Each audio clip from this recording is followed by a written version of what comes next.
तो किसी ने कहा बिना कलश के प्राण प्रतिष्ठा कैसे होगी, किसी ने कहा बिना कलश के प्राण प्रतिष्ठा कैसे होगी, किसी ने कहा जब चुनाव ही प्राण हो तो सोचो कौन सी प्रतिष्ठा दांव पे लगी होगी। लोग तो कुछ कहेंगे, लोगों का काम है कहना, आप जन की बात मत सुनना, सिर्फ मन की बात करना। फिर भी खुश थे हम, फिर भी खुश थे हम।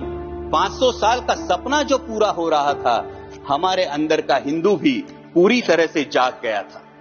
तो चल पड़े अयोध्या की ओर, राम लल्ला की दर्शन की आस लगाए। चल पड़े अयोध्या की ओर, राम लल्ला के दर्शन की आस लगाए। जो सामने नजारा देखा वो देखकर दंग रह गए। वो 3 मंजिले, 400 खंबे, 32 सीढ़ियां, जय श्री राम का नारा लगाते हुए हम सीढ़ियां चढ़ने लगे।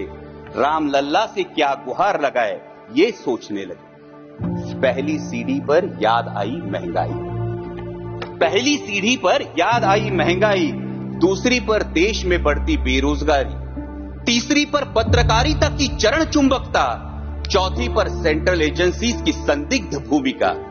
हर सीढ़ी पर कुछ न कुछ याद आ रहा था, हर सीढ़ी पर कुछ न कुछ याद आ रहा था। कहीं 15 लाख का जुमला, कहीं किसानों का आक्रोश था, कहीं महिला कुश्तीगिरों की वेदना थी, कहीं सालाना 2 करोड़ रोजगारों का वादा था, कहीं बढ़ती सांप्रदायिकता थी, तो कहीं चुनिंदा पूंजीपतियों पर मेहरबान हमारी सरकार का चेहरा था। इस वास्तविकता ने झंझोड़ने के बाद, इस वास्तविकता ने झंझोड़ने के बाद भी हम अंधभक्तों की तरह चलते गए। होश तो तब संभाला जब राम लल्ला के दर्शन हुए।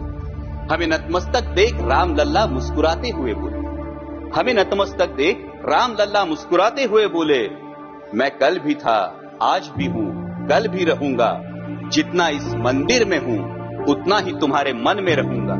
लेकिन याद रखना हमेशा, लेकिन याद रखना हमेशा, मैंने त्रेता युग में रामराज जलाया था, तुम कलियुग में जीते हो जहां संविधान ने गणराज जलाया है।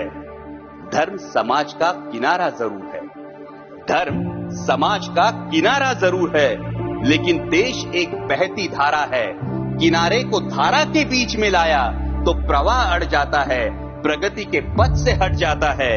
इसलिए धर्म का ठेकेदार नहीं, पहरेदार बनना चाहिए। इसलिए धर्म का ठेकेदार नहीं, पहरेदार बनना चाहिए। तुम रहो न रहो, वो रहे न रहे, ये देश रहना चाहिए, देश का संविधान रहना चाहिए, देश का लोकतंत्र रहना चाहिए, ये देश रहना चाहिए। जय हिंद, धन्यवाद।